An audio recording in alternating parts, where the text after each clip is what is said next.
Hermanos, y en esta mañana nuestro tema lleva como título Pobres en espíritu. Pobres en espíritu. Pobres en espíritu. Y consideraremos dos verdades de estos versículos. Y vamos a considerar en primer lugar la introducción al sermón del monte. Y en segundo lugar vamos a considerar en esta mañana la primera parte del contenido del sermón del monte. La introducción y la primera parte del contenido de este sermón, hermanos, que lleva como título Los pobres en espíritu. Los pobres en espíritu, que dice el versículo número 3, bienaventurados los pobres en espíritu, porque de ellos es el reino de los cielos. Y quiero en primer lugar llevarles a la introducción y quiero decirles, este sermón es conocido como el sermón de las bienaventuranzas, donde el Rey, en nuestro Señor Jesucristo, revela, hermano. Recuerden que la enseñanza es revelación en detalle de la verdad de Dios.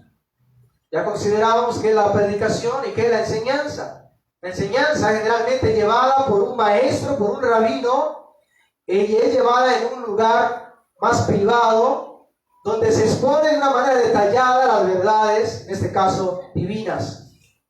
De modo que el Rey está revelando en detalle, hermanos, en este capítulo, en estos primeros versículos de este capítulo, está revelando cuál es el carácter de los que son y serán los ciudadanos de su reino y gobierno. Estará revelando cuál es el carácter de aquellos ciudadanos, de aquellos que son los más privilegiados, los dichosos, los bienaventurados de ser parte del pueblo de Dios, el carácter de los salvos, el carácter de los redimidos, que estarán para siempre bajo el gobierno del Rey Cristo Jesús. ¿Cuál es el carácter de ellos? Y el Señor ha dicho que el carácter de ellos, en primer lugar, son los pobres en espíritu. En segundo lugar, son los que lloran. En tercer lugar, son los mansos. En cuarto lugar, son los que tienen hambre y sed de justicia. En quinto lugar, son los misericordiosos. En sexto lugar, los de limpio corazón. En séptimo lugar, los pacificadores. En octavo lugar, los que padecen persecución por causa de la justicia. En noveno lugar, los que por causa de Cristo son vituperados, son perseguidos y son, en este caso, difamados. Son calumniados. Él revela cuál es el carácter de aquellos bienaventurados y afortunados de ser parte de ese pueblo de Dios, de aquellos creyentes, de aquellos salvos, que son aquellos que heredan el reino de los cielos, recibirán consolación, como dice los primeros versículos del capítulo 5, los que van a recibir la tierra por heredad, los que van a ser saciados de la justicia, aquellos que van a alcanzar misericordia, aquellos que serán y son llamados hijos de Dios, y aquellos que tienen un galardón grande en los cielos. El Señor ha revelado en estos primeros versículos cuál es el carácter de esos ciudadanos, de ese reino de Cristo. El carácter de aquellos que componen el pueblo de Dios, los creyentes, los salvos, los que pasarán la eternidad en su presencia. Y sin lugar a dudas, hermanos, que estas son evidencias y características de aquellos escogidos para salvación, que han puesto su confianza y su fe en Cristo, que han experimentado y experimentarán la regeneración, los que aún no la han experimentado, la cual va a producir, la regeneración, la cual va a producir en este caso un carácter dichoso y que corresponden a las bendiciones del carácter santo del Rey, de nuestro Señor. De modo que estos versículos y estas características que estaremos considerando nos permiten poder darnos cuenta de aquellos que verdaderamente son los ciudadanos del pueblo de Dios, los que son hijos de Dios, los que van a ver a Dios, los que van a estar en su presencia por la eternidad, aquellos que van a alcanzar misericordia, aquellos que van a tener un gran galardón. Eso nos va a permitir poder considerar y al mismo tiempo examinarnos a la luz de estas verdades y preguntarnos si ya somos bienaventurados o no somos bienaventurados aún. Si ya somos bienaventurados o si aún no somos benditos, dichosos. Así que mis hermanos, será eso lo que estaremos considerando a lo largo de las semanas, de los meses que vendrán, estudiando estas verdades que al mismo tiempo nos confronta. Y quiero que vayan introduciendo el sermón del monte al versículo número 1 de Mateo, capítulo 5, y ubíquense allí. Y vean lo que dice en primer lugar: viendo la multitud, Cristo, Jesús, viendo la multitud. La pregunta que tenemos que hacernos es: ¿cuál multitud? ¿Cuál multitud? ¿Cuál multitud Jesús está mirando? Y según el contexto del capítulo 4, recuerda que leíamos hace algunos días, el versículo 25, cómo responde el pueblo al ministerio del rey. En el versículo 25 del capítulo 4 dice: y le siguió mucha gente de Galilea y de Decápolis, de Jerusalén y de Judea y del otro lado del Jordán. Es probable que es esta multitud a la que se está refiriendo Mateo, la cual Cristo ha visto. Viendo la multitud, viendo aquella multitud, la multitud tiene que ver con muchedumbre de personas, cantidad de personas. ¿Qué aconteció? ¿Qué dice el versículo 1 a continuación del capítulo 5 de Mateo? Viendo la multitud, ¿qué pasó? ¿Qué hizo Cristo? Subió ¿a dónde? Al monte. Subió al monte. ¿Y qué significa eso de que subió al monte? ¿Qué indica tal cosa, hermanos? Y lo que esto indica es que Jesús se aparta de la multitud, de la reunión de la muchedumbre, y sube a un monte. Sube a un lugar empinado. Realmente no nos dan el nombre de ese monte, pero todos sabemos que un monte es un lugar supremamente alto, con mucha dificultad para subir. Es un lugar donde no pueden estar las multitudes, no pueden subir las multitudes. Por lo tanto, Cristo se aparta, sube al monte, se separa de las multitudes y está solo allí en el monte. Está solo allí en el monte. Es un lugar alto, recuerden, donde la multitud no pueden subir, no pueden estar muchas personas. Eso nos indica que Cristo se separó de la multitud y subió al monte. Pero ¿qué aconteció al él subir al monte? ¿Qué dice el versículo a continuación? El versículo a continuación dice: y sentándose, o sea, en el monte, sentándose allí en el monte, vinieron a él, ¿quiénes? Vinieron a él sus discípulos. Fíjese bien a esto. Él se aparta de la multitud y sube al monte, solo allí, se sientan en el monte y vienen a él, o en pocas palabras, suben a él, ¿quiénes? Los discípulos. Suben a él los discípulos. Ahora, la palabra ahí, discípulo, significa alumno, aprendiz. Y según el contexto de Mateo, son aquellos que han sido llamados como aquellos 4 pescadores que el Señor le dijo: venid en pos de mí, yo os haré pescadores de hombres. Aquellos que han sido llamados y que están siguiendo a Cristo.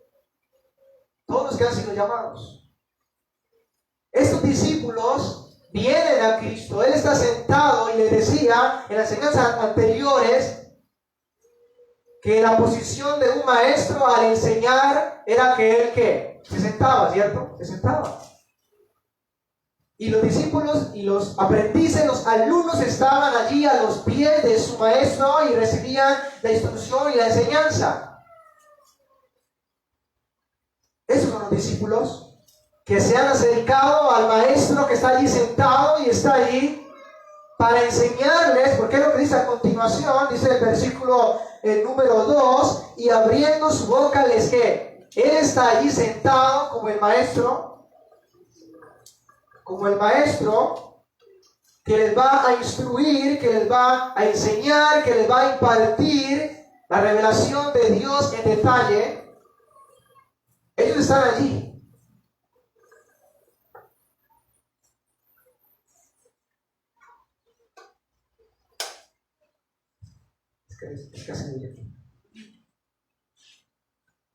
Allí están los discípulos. Así como espero que usted y yo también estemos dispuestos a recibir la instrucción y la enseñanza del Rey, de Cristo. Y allí están ellos delante de Cristo, de modo que podemos decir, según este pasaje, que no era que estaba toda la multitud allí en el monte.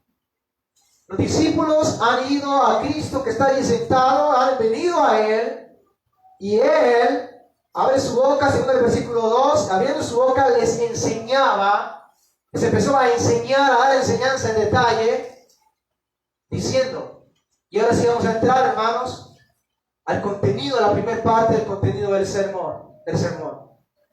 Cristo está allí sentado como el maestro en el monte, los discípulos han venido, los alumnos han venido, están allí alrededor de Él, sentados, escuchándole.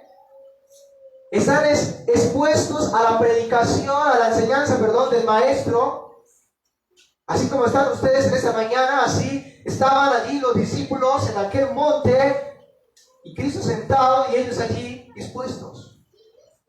Es un modelo a seguir de pasarnos y estar enfrente del maestro. Y entonces el Señor empieza a disertar, empieza a enseñar, empieza a instruir. Y veamos entonces la primera parte del sermón que Él da allí en el monte. Y este es el tema de esta mañana, pobres en espíritu. ¿Y qué es lo que Él ha dicho? Versículo número 3. Abriendo su boca les enseñaba diciendo, empezó a hablar, empezó a enseñar. Bienaventurados los pobres en espíritu, porque de ellos es que el reino. Bienaventurados los pobres en espíritu. La palabra bienaventurado significa bendecido, supremamente bendecido, o también significa afortunado, dichoso también, feliz también se puede decir así, bendito o aún también glorioso. Lo que el Señor está diciendo, bendito, glorioso, afortunado, los pobres en espíritu, porque de ellos es el reino de ¿qué? De los cielos. Bienaventurados, dichosos, afortunados y felices. ¿Quiénes? ¿Quiénes son los afortunados? ¿Quiénes son los dichosos? ¿Quiénes son los bendecidos? ¿Y quiénes son los verdaderos felices? Los que tienen mucho dinero, los que tienen mucha salud.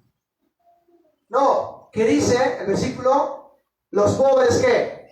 Bienaventurados, ¿quiénes? Los que, los pobres en espíritu.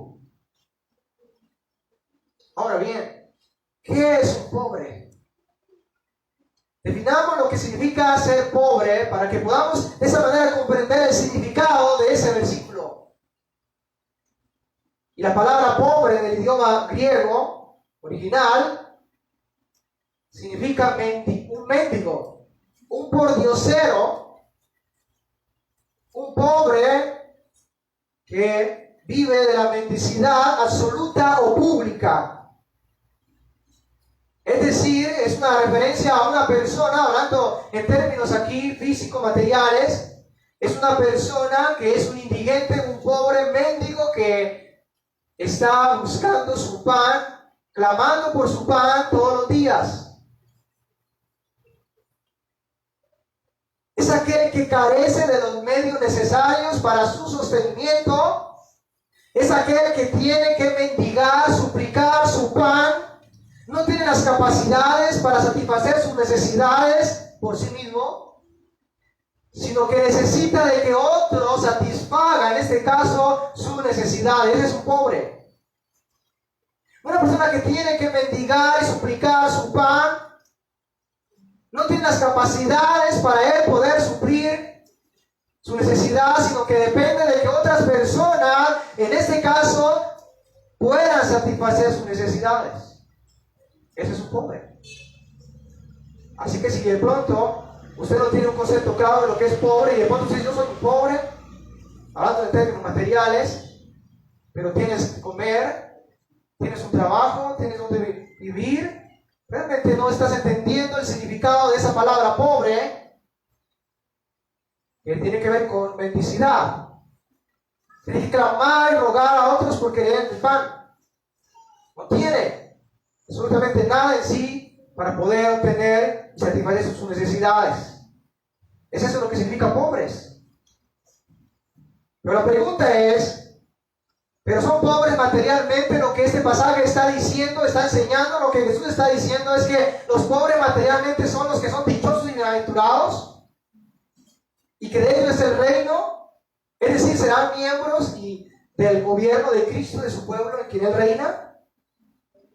Y la respuesta es no. No está hablando en términos materiales, no está hablando en términos económicos, no. No es eso. ¿Qué dice el versículo?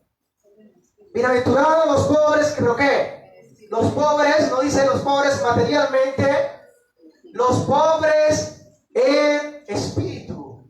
Bienaventurados los pobres en espíritu. Entonces no son los pobres en cuanto a las cosas materiales o terrenales, sino los pobres en espíritu, los que son bienaventurados. Es decir, que esa pobreza no tiene que ver con las cosas materiales, sino con las cosas que espirituales. Esto apunta a que tiene que ver con aquello que tiene que ver con la relación con Dios. Es eso. Son pobres en cuanto a su relación con Dios, no de una manera material aquí, económica. Quizás muchos han tomado este versículo para decir que los pobres que no tienen cosas, posesiones, de ellos es el reino de los cielos, de ellos es la salvación, porque ellos son pobres, materialmente. Pero tú puedes ser un rico materialmente y al final de cuentas terminar en el lago de fuego, en el infierno. Ahí tenemos la enseñanza, el Señor nos dio la enseñanza del rico y Lázaro, ¿recuerdan? No son los ricos materialmente los que van al cielo, ni aún tampoco los pobres materialmente los que van al cielo. No. Bienaventurados los pobres en espíritu, porque de ellos es el reino del cielo. Bienaventurados los pobres en espíritu. Esta pobreza que trata el rey, no es de carácter material, sino de carácter espiritual y divino. Tiene que ver en cuanto a Dios. Pobre o rico en cuanto a Dios. Son aquellos, los pobres en espíritu, son aquellos que están en una condición lamentable de pecado en cuanto a su relación con Dios. Son aquellos que están en una condición lamentable de pecado en cuanto a su relación con Dios. Son aquellos que no tienen nada en sí mismos por medio del cual puedan agradar e impresionar a Dios. Son aquellos que con urgencia necesitan de la intervención de Dios en sus vidas para la salvación. Porque no tienen nada, un pobre no tiene nada, no posee nada, no tiene capacidades. Depende absolutamente de quién, de otros, ¿verdad? Y eso es lo que muestra el versículo. Muestra la urgencia, la necesidad de la intervención de Dios en la vida de esas personas para salvación. Los pobres en espíritu son aquellos que saben que su condenación es grande y solo Dios puede librarles. Puede entender su condición de pecado, su depravación y saber que solamente Dios puede librarles. Los pobres en espíritu son aquellos que entienden que no hay nada que ellos puedan hacer para restablecer su relación rota con Dios. Entienden que no hay nada que ellos puedan hacer para restablecer su relación que está rota con Dios. Son aquellos que se acogen y suplican y mendigan de Dios su gracia, su perdón y su misericordia. Son aquellos que suplican a Dios su gracia, su perdón y su misericordia porque han reconocido y entienden su condición lamentable, su pobreza espiritual, que no tienen nada bueno en ellos. Esos son los que son bienaventurados. Pero surge una pregunta al respecto. Y la pregunta es la siguiente: ¿pero acaso no es que toda la humanidad está en pecado y por lo tanto son pobres en espíritu? Y la respuesta a esta pregunta es que es verdad. Toda la raza humana ha pecado contra Dios y podemos decirlo, de acuerdo a las Escrituras, que todos son pobres en espíritu. No es verdad que las Escrituras nos afirman que no hay nada que el hombre pueda hacer humanamente para reconciliarse con Dios. Y es verdad. La Escritura demuestra la depravación total del hombre, que es un miserable pecador y merece la justa ira de Dios, como lo dice Romanos 3:10, como está escrito: no hay justo ni aun uno, no hay quien entienda, no hay quien busque a Dios, todos se han desviado, sus obras son perversas. Más adelante, Romanos 3:23, Pablo ha dicho: por cuanto todos pecaron y están como destituidos de la gloria de Dios. Toda la raza humana ha pecado contra Dios y está en una condición lamentable de pecado. Son miserables.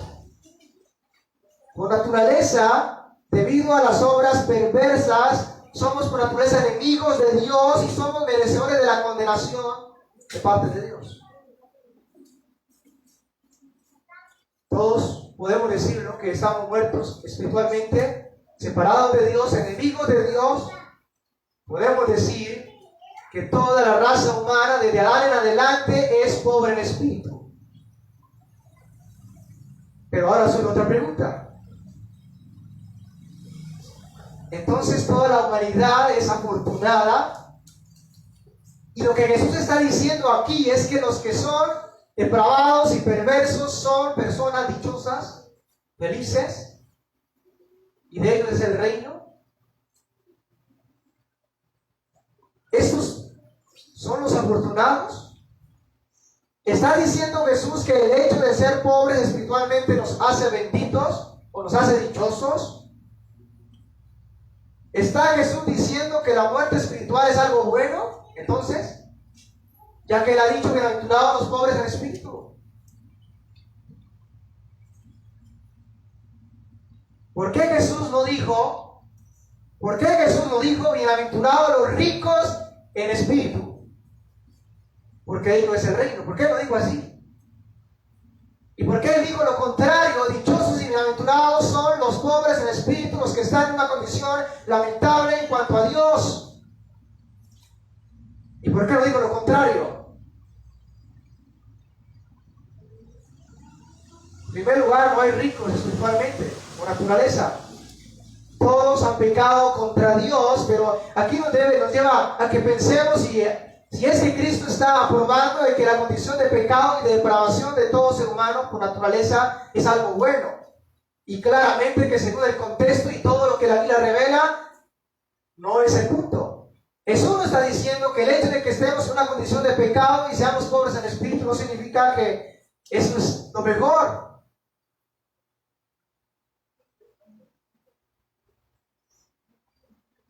Pero ¿acaso es que existe verdaderamente una bendición al ser y entender que somos pobres pecadores y que necesitamos la gracia del Rey? ¿Será que es que el hecho de que podamos nosotros entender lo que somos, que somos pobres en espíritu, que hemos pecado contra Dios, que nuestra relación está rota con Dios y no hay nada que usted y yo podamos hacer?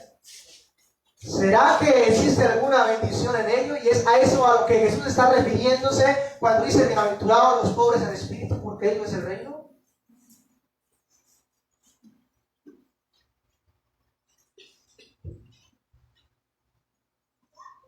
Y es a ello a lo que hace referencia. No es que el Señor esté alabando la condición depravada del hombre. Lo que el Señor está allí reconociendo es la capacidad de que el hombre pecador reconozca realmente su condición depravada. Se puede dar cuenta porque toda la raza humana por naturaleza está en pecado, ha venido en pecado, es pecadora, están muertos para Dios, no pueden responder a Dios y mucho menos agradar a Dios. Esa es la función de todo ser humano. Pero lamentablemente de toda la raza humana, no todos realmente se consideran a sí mismos como pobres pecadores. Presten atención a eso. No todos, aunque la raza humana todo ha caído, ha pecado contra Dios y es transgresora de la ley de Dios y merece la justa ira de Dios. No toda la raza humana realmente reconoce y entiende su pobreza y su depravación espiritual. No todos. No todos reconocen que son pecadores, incapaces de glorificar a Dios por sí mismos. No todos reconocen que necesitan ser salvos. No todos se rinden. No todos están mendigando y suplicando a Cristo la gracia de su perdón y salvación. No todos. Aquellos, por lo tanto, no serán y no son bienaventurados. Pero hay unos pobres en espíritu que son benditos, dichosos. Y tiene que ver con aquellos que realmente reconocen y entienden su condición lamentable y depravada. El pobre entiende su condición lamentable, física, material, de modo que ésta lo lleva a que él que haga, corra y busque el pan, suplique el pan, ¿verdad? Porque reconoce y sabe que no tiene ninguna capacidad, no tiene ningún dólar, ningún peso en su bolsillo para ir a comprar un pan a la tienda, no puede. Y eso le lleva a que él termine suplicando, clamando por pan. Los pobres en espíritu serán aquellos entonces que van a ver su condición de pecado, de maldad, y por lo tanto ellos no van a encontrar nada en sí mismos para poderlo resolver, de tal manera que la única alternativa es que busquen al Salvador y se rindan a Él y por ende ser salvos. Y es en ese sentido que los pobres en espíritu son dichosos, bienaventurados, benditos, felices. En pocas palabras, bienaventurados y felices aquellos que pueden ver y reconocer su pecado y pueden humillarse ante el Rey Salvador y suplican su gracia y su perdón. Los que realmente pueden entender su condición de pecado, entonces, estos realmente, hermanos, van a suplicar a Dios por su gracia y por ende van a recibir la gracia del perdón y la salvación. Y terminan siendo ciudadanos del pueblo del Rey. Terminan siendo ciudadanos de la familia de Dios. Al reconocer de su estado lamentable. Y es en ese sentido que los pobres en espíritu son dichosos y son bienaventurados. Los pobres que reconocen que son pobres. ¿Sabe usted? Hay pobres que son pobres, pero no reconocen y no entienden que realmente son pobres. No lo aceptan aún. No les cabe en la cabeza. Hay pecadores que, aunque son pecadores, no aceptan que son pecadores, ¿verdad? No aceptan que son pecadores. Como hay personas que están enfermas y el médico les ha dicho que tienen un cáncer, pero ellos no aceptan y no creen que tienen un cáncer. Eso es mentira del médico. Es imposible que yo esté enfermo, es imposible. No lo aceptan. Así también acontece en cuanto a la vida espiritual. Hay muchos que son pecadores, que merecen la condenación y van rumbo al infierno. El único problema es que no reconocen que van hacia allá. Piensan que van hacia el cielo. Dice el proverbio, hay caminos que al hombre le parecen derechos, pero su fin es camino de ¿qué? De muerte. Según Mateo 7, hay muchos que le dirán, Señor, hicimos esto en tu nombre. Pero el Señor ha dicho, no todo el que me llama Señor, Señor, entrará en el reino de los cielos. Así que hay muchos que están equivocados, están engañados y se consideran que son ricos espiritualmente, que están en paz con Dios, pero realmente no están en paz con Dios.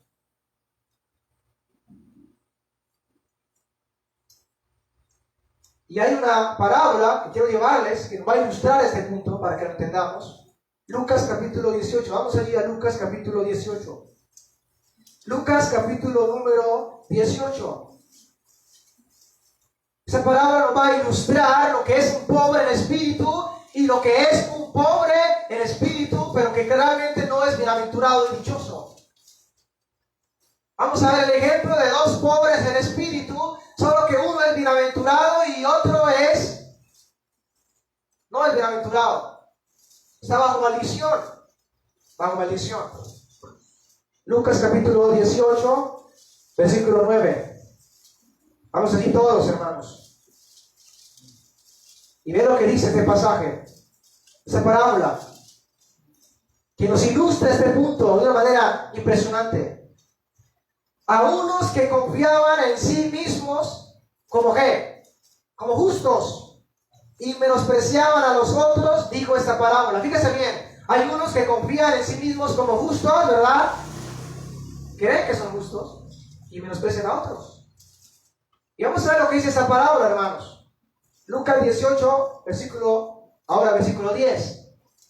Dos hombres, y grábense esto en sus mentes, son dos hombres muertos espiritualmente, son dos hombres pobres en espíritu.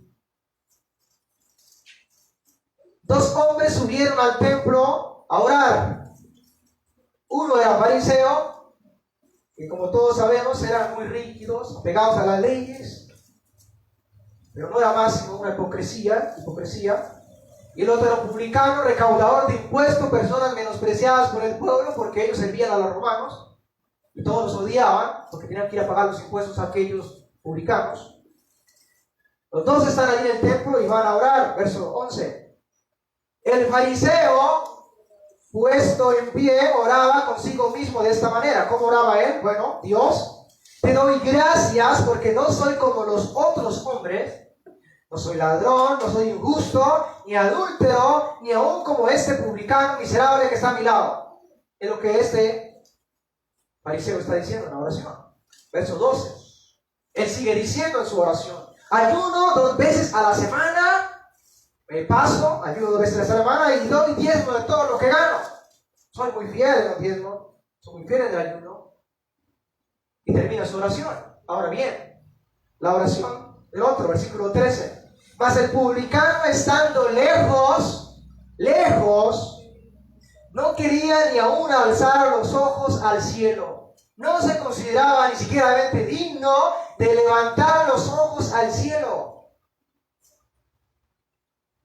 sino que se golpeaba en el pecho, y esto es una señal de culpabilidad, de reconocimiento. Se golpeaba en el pecho diciendo: Dios, Dios, sé que propicio a mi pecador. Ve aquí usted un mendigo espiritual. Acá hay un mendigo espiritual. Alguien que está suplicando a Dios porque claramente reconoce que él no puede hacer absolutamente nada para reconciliarse con Dios. Y está suplicando a Dios diciendo: Señor, sé propicio, ten misericordia, soy un pecador. Él acepta que es un pecador. Lo ha reconocido.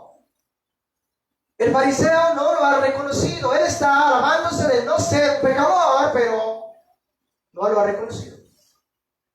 Versículo a continuación, 14.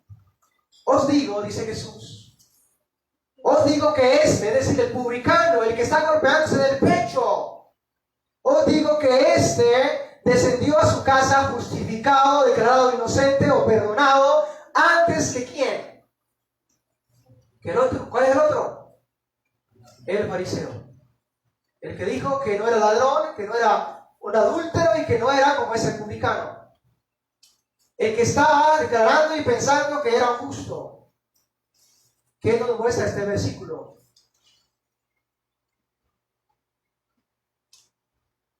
Le voy a hacer 2 preguntas. ¿Los dos hombres estaban en pecado? ¿Sí o no? ¿Por qué? Versículo 14 nos dice que ese publicano que reconoce se fue a su casa justificado antes que el otro. Es decir, que uno se fue perdonado, otro no. Y eso indica que los dos estaban ¿cómo? En pecado, eran pobres en espíritu. Los dos necesitaban de la gracia del perdón, pero solo uno de ellos y otra pregunta. ¿Los dos reconocían que estaban en pecado? No. ¿Los dos reconocieron que estaban en pecado, sí o no? No. Solamente uno de ellos reconoce que que está en pecado. ¿Los dos fueron justificados, perdonados? ¿Sí o no? No. Solo uno de ellos fue perdonado. La pregunta: ¿qué reconoció el que fue justificado y fue perdonado y se fue para su casa con sus pecados cubiertos? ¿Qué reconoció aquel que fue justificado? ¿Qué reconoció? ¿Qué dijo? Se golpeaban el pecho, no quería mirar al cielo y se golpeaban el pecho y se la culpabilidad y dice: Señor, sé propicio a mí, soy un miserable pecador, soy un pobre espiritualmente, no hay nada en mí que pueda impresionarte, no hay nada que yo pueda hacer para estar en paz contigo, no hay nada que yo pueda hacer para agradarte, lo único que me queda es aferrarme a tu misericordia y te la suplico y sálvame. Fue eso lo que este hombre hizo. Fue esto lo que hizo este pobre espiritualmente, de modo que los dos eran pobres en espíritu, solo que uno de ellos se fue bienaventurado y el demás quedó bajo juicio y maldición. ¿Por qué? Porque la verdadera bienaventuranza de un pobre en espíritu es para aquel que reconoce que es un pobre en espíritu y por lo tanto se comporta como un pobre en espíritu, mendigando y suplicándole a Dios su salvación y su perdón. Reconoce que no hay nada en él que pueda aplacar la justa ira de Dios, pero que solamente en Dios hay una esperanza y él está buscándole, suplicándosela a Dios. Si él le ha dicho a Dios que sea propicio de él, que es un pecador, es porque él sabe que Dios tiene la capacidad de perdonar su pecado y de salvarle. Si él lo está suplicando, es porque él está convencido de que Dios tiene el poder para hacerlo. Ahora, si hay un mendigo aquí físicamente, está pidiéndole a otra persona pan, es porque ese mendigo cree y confía que esa persona tiene los medios necesarios para darle a usted un pan. ¿No es verdad? Si el mendigo sabe que usted es otro mendigo y no tiene absolutamente nada, él absolutamente nunca le va a decir: oiga, dame pan. Imposible. Imposible que esto acontezca. Todos los pobres en espíritu reconocen y aceptan que lo son. Reconocen que aceptan que lo son y por ende se humillan ante Dios, implorando por su gracia y por su perdón, y solamente estos pobres en espíritu son los que son bienaventurados. Los demás no pueden, o serán los dichosos, los afortunados, porque nunca van a reconocer su condición de pecado y nunca van a buscar al Salvador. Eso fue lo que el Señor les exhortó muchas veces a los fariseos. En Lucas capítulo 16, versículo 15 se los leo. Entonces les dijo: vosotros sois los que os justificáis a vosotros mismos delante de los hombres, mas Dios conoce vuestros corazones, porque lo que los hombres tienen por sublime delante de Dios es abominación. El Señor dice a los fariseos: ustedes se justifican delante de los hombres, se hacen ver justos delante de los hombres, pero Dios conoce verdaderamente lo que ustedes son. Lo que los hombres consideran como algo santo y sublime, para Dios es una abominación. Y el Señor condenó a los fariseos, saduceos, por su hipocresía y los comparó con los sepulcros blanqueados que por fuera aparentan ser hermosos, bien pintados, pero por dentro están ¿qué? Llenos de cadáveres podridos y hieden. Así está ese fariseo, así está toda la raza humana por naturaleza, hiede su pecado, pero son pocos los que realmente reconocen que están hediendo por su pecado y por ende buscan la salvación. Estos fariseos hedían, estaban muertos, pero creían que estaban vivos. Creían que estaban en paz con Dios. Creían que si morían estarían en la presencia de Dios por la eternidad, pero eso no era verdad. Ellos iban camino al lago de fuego y el Señor está advirtiéndolos. Juan el Bautista los advierte diciendo: generación de víboras, ¿quién os enseñó a huir de la ira qué? Venidera. Arrepiéntase de su pecado y demuestren con sus vidas de que realmente se han arrepentido, porque de lo contrario van a terminar en el lago de fuego.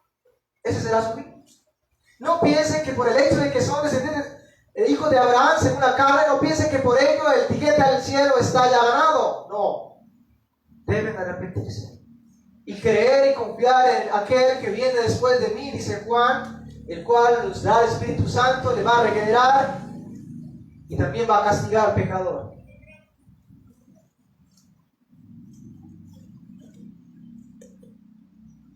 El Señor colocó una parábola también de dos hijos, a quien el padre le dijo al primero hijo, vaya a mi viña a trabajar, y él dijo, sí padre, voy a ir, y al fin no fue.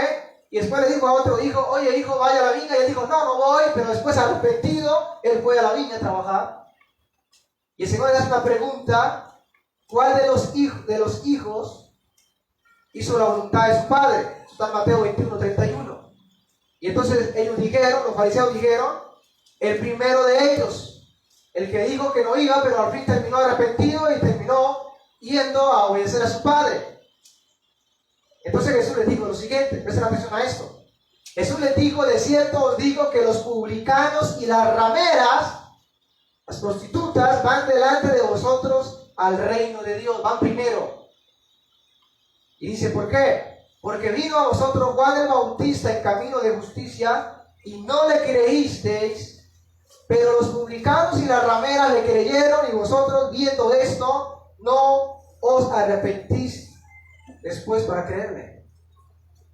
Lo que el Señor está diciendo es que hay unos publicanos, los más menospreciados, y las rameras, las más menospreciadas, las de más baja reputación, las que están más en pecado, pero que van primero al reino. ¿Por qué? Porque estos han reconocido su bancarrota y se han arrepentido, han visto realmente su pecado, entienden que son miserables pecadores y merecen la ira de Dios, y son aquellos a quienes Dios les convence y les lleva a que vean su estado de pecado y no necesitan muchas pruebas para que se den cuenta de que sí son verdaderos pecadores, y son aquellos que vienen a la fe de una manera más rápida muchas veces. Y así como el Señor lo dijo, van primero los publicanos y las rameras. Hermano, reconocer la condición espiritual de bancarrota es la primera obra de Dios por medio de su Espíritu Santo en el pecador para llevarle al arrepentimiento y a la fe en Jesús, para que así de esa manera el pecador sea salvo. Les repito, el reconocimiento de la condición depravada del hombre es la primera obra que Dios realiza en un pecador por la obra del Espíritu Santo, para que éste sea convencido y llegue al arrepentimiento por haber pecado y al mismo tiempo termine poniendo su confianza en Cristo, clamándole a Él misericordia, diciendo, Señor, sálvame, sé propicio a mi pecador. Esa es la primera parte de la obra de Dios con nosotros en la tierra. De la obra de Dios con todos aquellos que han sido salvos, son salvos y serán salvos. La primera parte es Dios convenciéndoles de su condición de pecado y llevándoles a que se duela por su pecado y ponga su confianza y busquen al Salvador, a Cristo.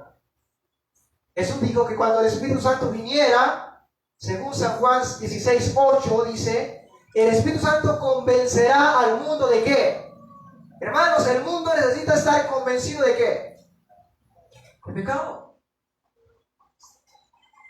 Necesita convencerse de que es un pecador, porque naturalmente no está convencido de que es un pecador y que merece la ira de Dios. Van a la calle, les pregunta, les hace ver si es pecador. Si no, soy pecador, yo lo he matado, lo he robado. No lo aceptan.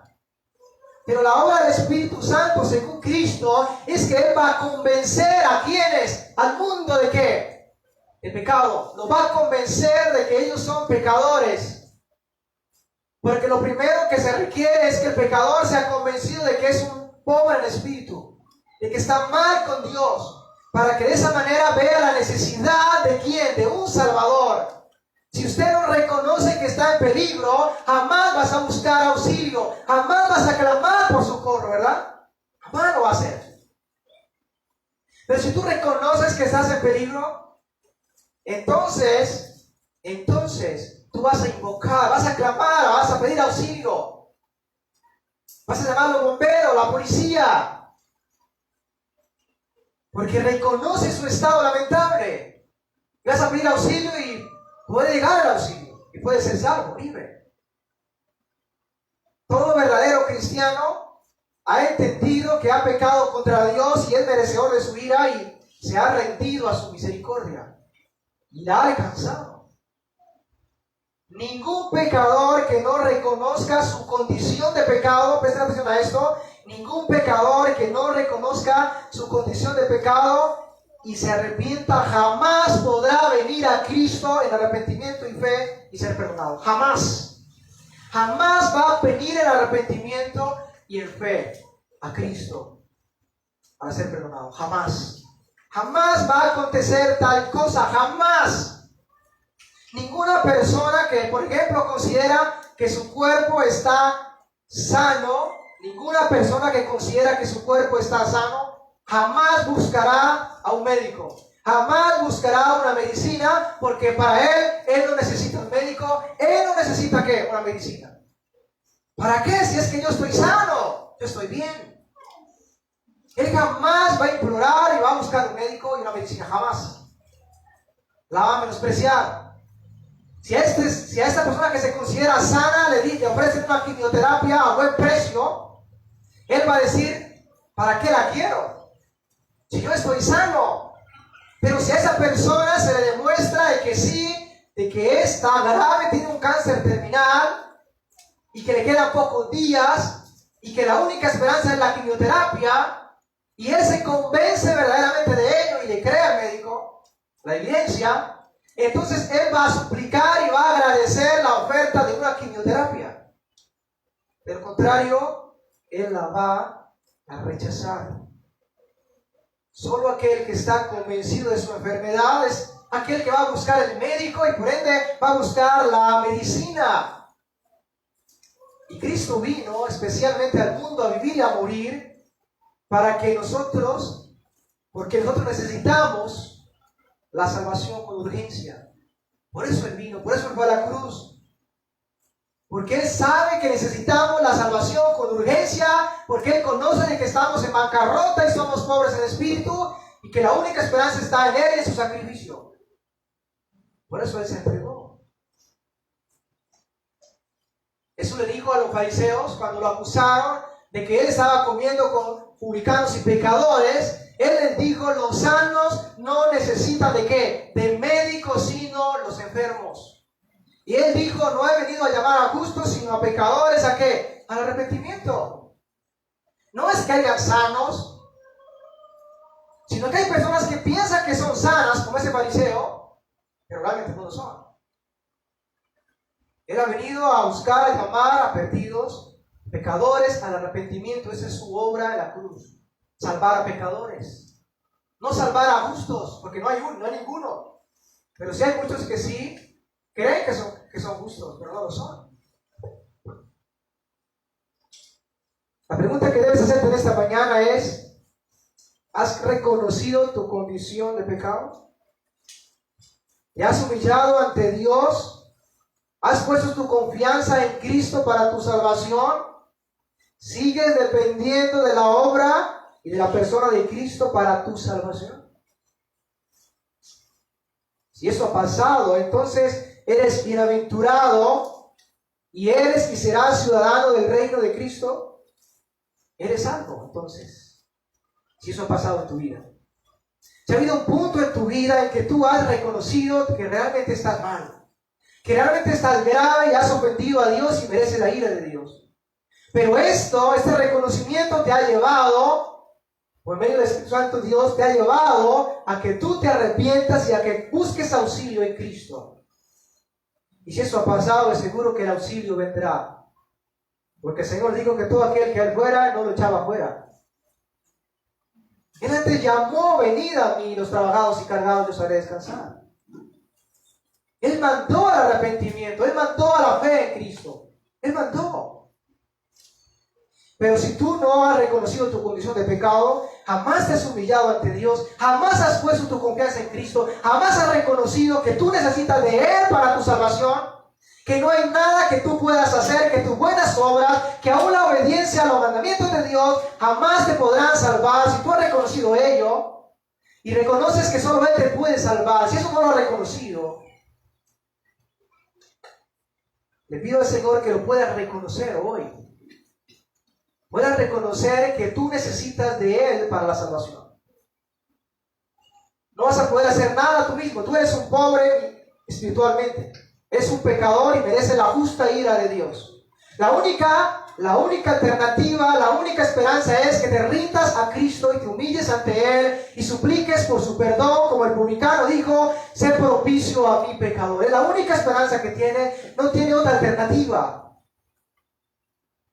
Si no lo haces, entonces no estarás en los bienaventurados.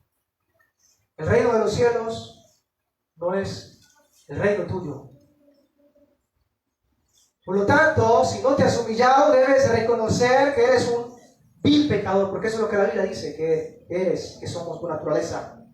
Que merecemos la ira de Dios y que no tenemos nada en nosotros que hacer para ser rescatados, a no ser que nos rindamos a la cruz de Cristo. Humíllate ante el Salvador, humíllate ante Cristo y entonces serás salvo. De lo contrario, la condenación vendrá.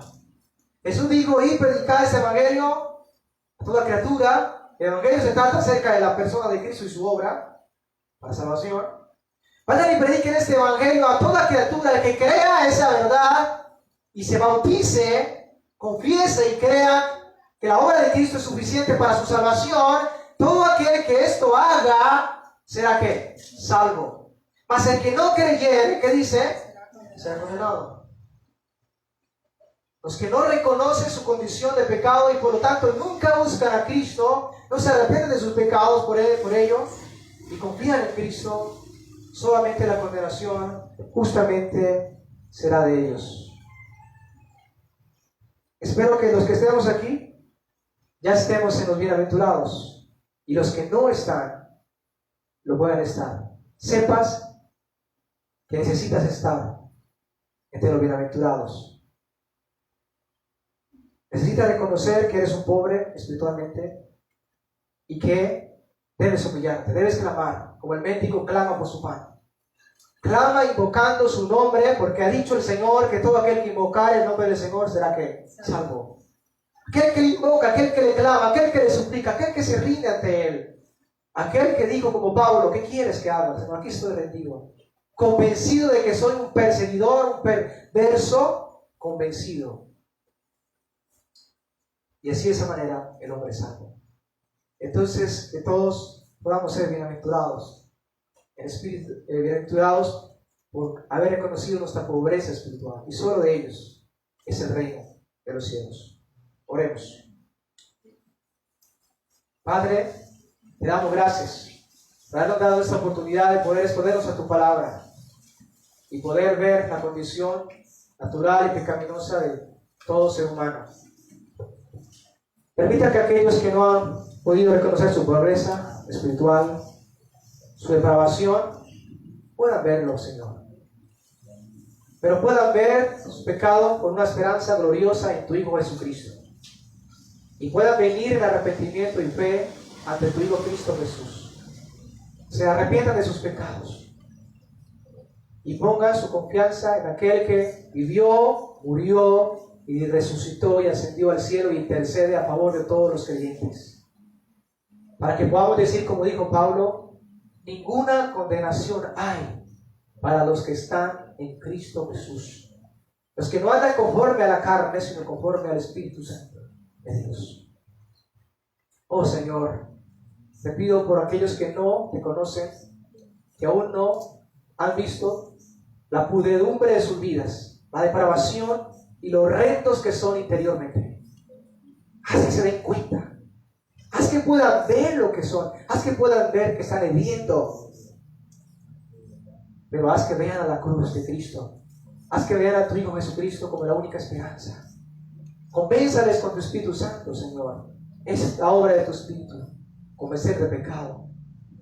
Y aquellos que ya les has convencido de pecado y nos ha dado la fe en Jesucristo, yo te pido, Señor, que nos permitas poder glorificar tu nombre, exaltar tu nombre, por tamaña gracia que tú has tenido para con nosotros, por hacernos ver que éramos ciegos, por hacernos entender que estábamos lejos de ti, que estábamos rumbo al infierno, Gracias por esa misericordia que nos ha dado en Cristo. Permítanos ahora glorificarte y exaltarte por todo lo que ha hecho por nosotros. En Cristo Jesús te lo pedimos, Padre.